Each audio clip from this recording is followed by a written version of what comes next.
Hi, Jill here, and I'm going to show you the items I got this week. This week was Scrapbook Expo at a resort called Gaylord Palms.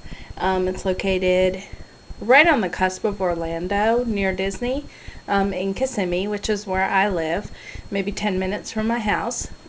So my husband and I went up there Saturday. I'm not really a scrapbooker, so it was a little bit easier for me not to leave all of my money there. Um, but if I was a scrapbooker, yeah, I would have been in trouble. So, here's what I got. Again, not a lot. I think it costs more to get into the show and to park than I actually spent at the show. Um, there were some good deals there. I got some Brads. There was a really cool booth, and it had mostly $1 Brads. Some other $1.50 items. I've never seen these before. I found one package of them kind of randomly set somewhere. Wish I could have found more. Would have gotten more of those. Got the little skull and crossbones to match with all my Halloween stuff. We love Halloween here. I'm really into bats. That is like the thing that I really like. I collect bat stamps.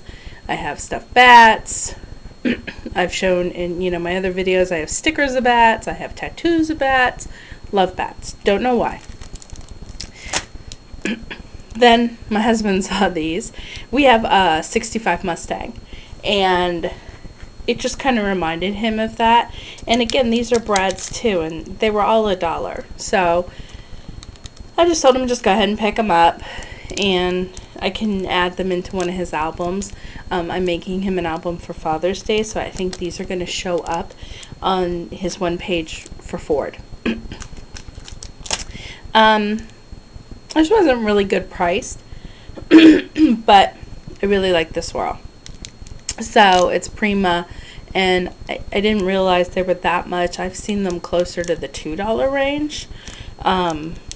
Maybe that's just online prices, but I thought this booth overall that I bought from was really expensive compared to everybody else there, because for the same $3 I got what they called last year's model. One of the booths had a whole section of the basic gray clear stamps, and all of last year's were 50% off, and they had a bunch of really good ones. This was the only one that really I needed, I guess. Again, another Halloween one. Kind of hard to see, but it's a skull and roses, the word boo, and this really, really cute little spider. And the flames I thought would be fun stamped in here and kind of popped up. And then this is the other set that I got at that same booth. And I was amazed because on the back it says $13.99. On the front it says $14.99. So I actually ended up getting it for $13.50. So I really don't know how that worked. But I just love that dragonfly. And if I held out, I could have gotten it at the Tattered Angels booth. But actually Tattered Angels only had one of these, and the other booth only had one of those. So I'm glad I picked one up, and $13.50 was still reasonable for these large clear stamps. And and they're from the Nature series. So I also got this set, which is another dragonfly, the owls, and this owl. I just think he's awesome.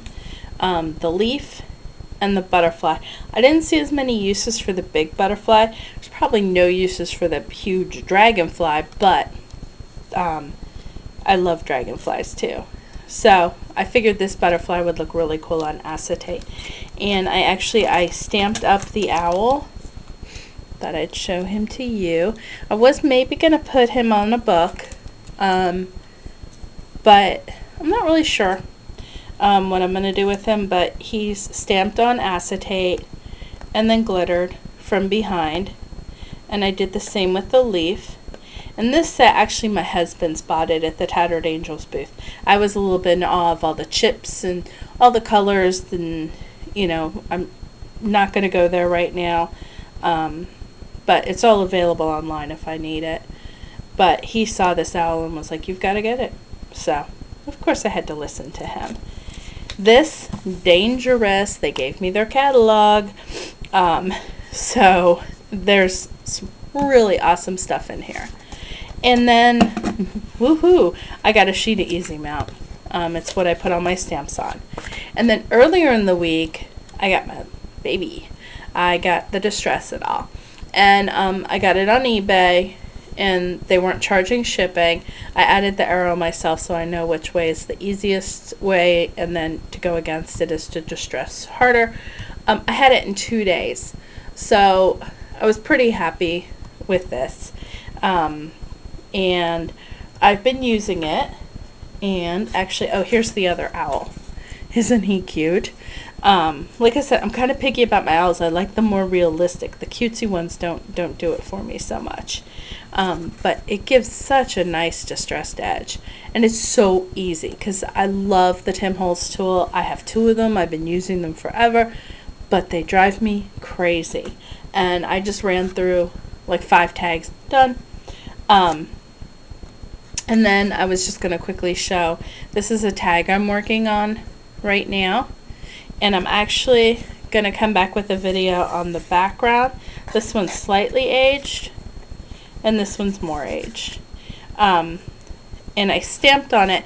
I forgot that the Adirondack embossing powders have a white center to them. So as I explained, to imagine like a teeny tiny little BB of white powder surrounded in color. I don't like that. I have forgotten why I didn't use my Adirondack embossing powders, because I have like 10 of them from Ranger U. And this is why. So I'm going to cover this up with the banner. I found some snaps in my grandma's sewing box that I was going through. And then this is my bird cage again, only I crackled him this time. Bird cage. Added some of my roses that I dyed with the florals, and just some ribbon instead of fibers for a chain. So I'm going to do something over here and cover this up, and I'm going to do a tutorial on the back because I really like this antique-y look, and I achieved it with some products I've had around for years. So that's what's coming up. I'm also going to do a video when my book is finished. I just did this book, following along with a class from Laura Dennison, Following the Paper Trail. It's called a Z-Fold Mini, and using my new Tim Holtz papers.